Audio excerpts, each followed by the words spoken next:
An exit affair is when somebody cheats on you or on someone you know, and really they're doing it to leave the relationship.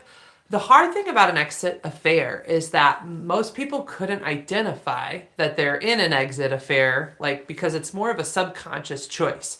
So everyone says, long before I would ever cheat, I would leave my partner. Almost every one of you says that, and none of you do it, by the way. It's very rare that people actually leave first.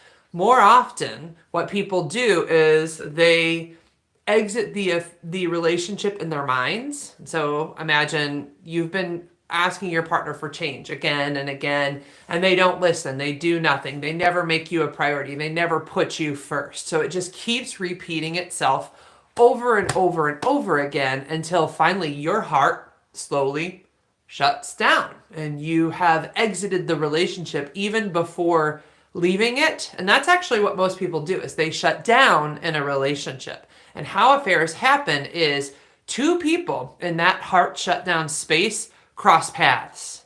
One of you starts just talking openly and vulnerably to somebody who also is in that same space. You can kind of, it's interesting, but it's like you know what's going on. You can see that they're struggling, you're struggling, and so you're just drawn to each other. And they're in a relationship too. That's how it typically works. So it's two married people who are in this dark, shut down space. They start just talking as friends and sharing that they've been struggling in their marriage for a while. And you may just be there to support each other. And you hear each other, listen to each other's stories, and feel hurt together. That's commiseration, right? But then it starts to basically feeling heard, feeling that sense of connection starts to open up your heart again to another person. And then you start talking more to them and sharing more of your feelings with them. And then one person puts out a little flirt. Maybe this is texting, right? You start to flirt and you justify it in your head as, oh, it's nothing. It doesn't mean anything. This is just something, we're still friends. Like there's a way you justify crossing the boundaries, but it's surprising to me. Most of the time it actually happens very quickly. And it's a speedy, once you've crossed that boundary, and once you get their number, for example, on your phone, but you don't tell your partner, once you start having these deeper conversations, then that starts the process of cheating and can lead to the exit affair. And the challenge is that if you don't recognize that you're shut down in your relationship and do something about that to reconnect with your partner, like go to therapy, get some help, then what happens is somebody else crosses your path in the same space and you start cheating, and then you do the exit affair.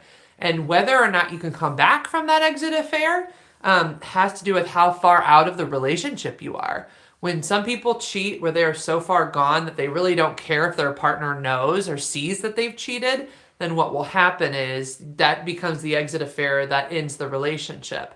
There's actually 4 other kinds of affairs besides the exit affair. But this one, whether you can come back from it or not, has to do with how far out of the relationship and how far gone you are.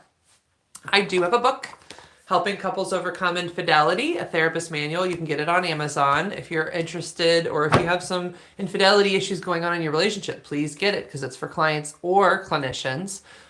Also, if you're interested in going to my event, I have Dinner with a Sex Therapist coming up. That is February 15th. Saturday. It's in St. Louis, Missouri at the Maplewood Schlafly Bottle Works from 6 to 8 p.m. You can go to Eventbrite and purchase tickets for Dinner with a Sex Therapist there. Please, if you can, subscribe, submit comments below. Every time you do that, you support me as a sex therapist and marriage therapist. The more people who reach out and talk to me, the more that I'm capable of getting help and support.